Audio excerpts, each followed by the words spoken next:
Ya, selamat siang semuanya. Perkenalkan, nama saya Rudi Nandito. Kelas saya D1, NIM saya 2190302268. Sini saya akan menjelaskan tentang ekosistem. Ekosistem. Ekosistem suatu sistem ekologi yang terbentuk oleh hubungan timbal balik tak terpisahkan antara makhluk hidup dengan lingkungannya. Ekosistem bisa dikatakan juga suatu tatanan kesatuan secara utuh dan menyeluruh antara segenap unsur lingkungan. Komponen penyusun ekosistem.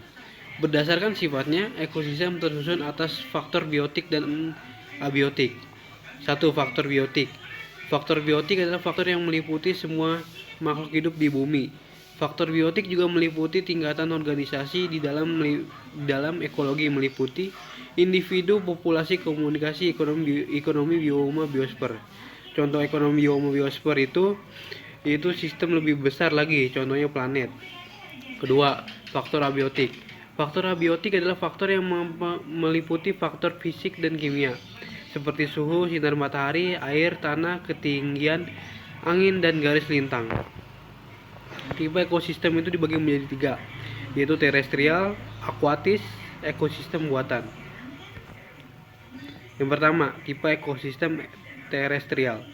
Ekosistem yang lingkungannya fisiknya berupa daratan, berdasarkan letak geografisnya, garis lintangnya.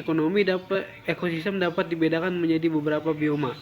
Bioma padang pasir, bioma padang rumput, bioma tundra, bioma taiga, bioma hutan basah, bioma hutan gugur.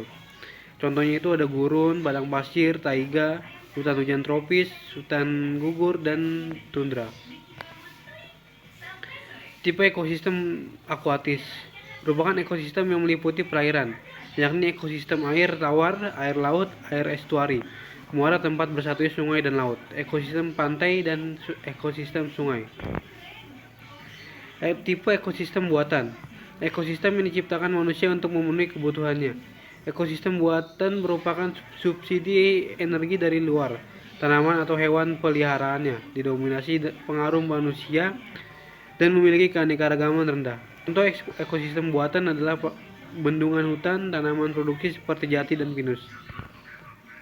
Interaksi antar komponen ekosistem, yaitu ada netral, predasi, parasitisme, komensalisme, mutualisme, dan aleopati.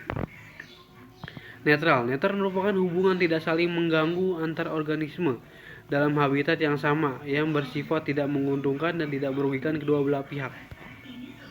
Predasi merupakan hubungan antara pemangsa dan pemangsa, predator. Parasitisme merupakan hubungan antar organisme yang berbeda spesies. Hubungan ini menguntungkan satu pihak dan merugikan orang lain. Komensalisme itu merupakan hubungan antar dua organisme yang berbeda spesies, di mana salah satu spesies diuntungkan sedangkan spesies yang lain tidak dirugikan ataupun diuntungkan.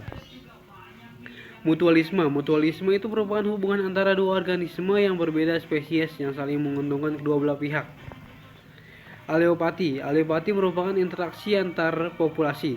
Jika populasi yang satu menghasilkan zat yang dapat menghalangi tumbuhnya populasi lain, contohnya rumput teki yang menghalangi tumbuhnya rumput lain karena tumbuhan ini menghasilkan zat yang bersifat toksik.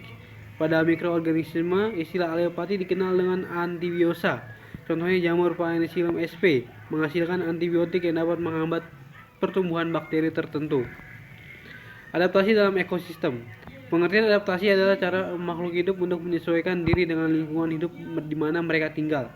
Adaptasi ini diperlukan oleh makhluk hidup di bumi karena setiap lingkungan di bumi memiliki karakteristik sendiri. Itu ada 3, adaptasi morfologi, fisiologi, dan tingkah laku. Adaptasi morfologi merupakan penyesuaian bentuk tubuh untuk kelangsungan hidupnya. Contohnya adalah gigi karnivora bertaring paruh. Burung pons memiliki bentuk variasi sesuai dengan jenis makanannya.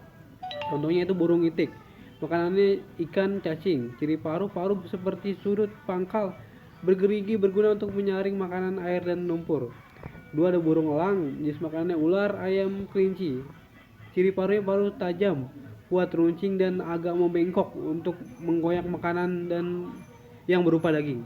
3, burung pipit, makanannya biji-bijian. paruh pendek, tebal, dan runcing untuk memecahkan biji-bijian seperti padi. 3. Ada burung pelatuk kanan serangga.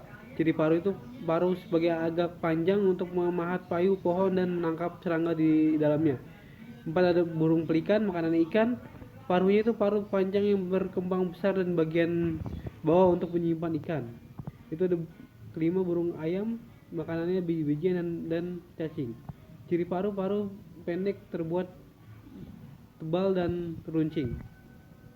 Adaptasi morfologi merupakan penyesuaian fungsi fisiologi untuk mempertahankan hidupnya. Contohnya adalah musang yang mengekspresikan bau busuk yang cara menyemprotkan cairan untuk menghindari diri dari musuh. Begitu juga dengan tinta cumi-cumi dan perubahan pewarna kulit bunglon.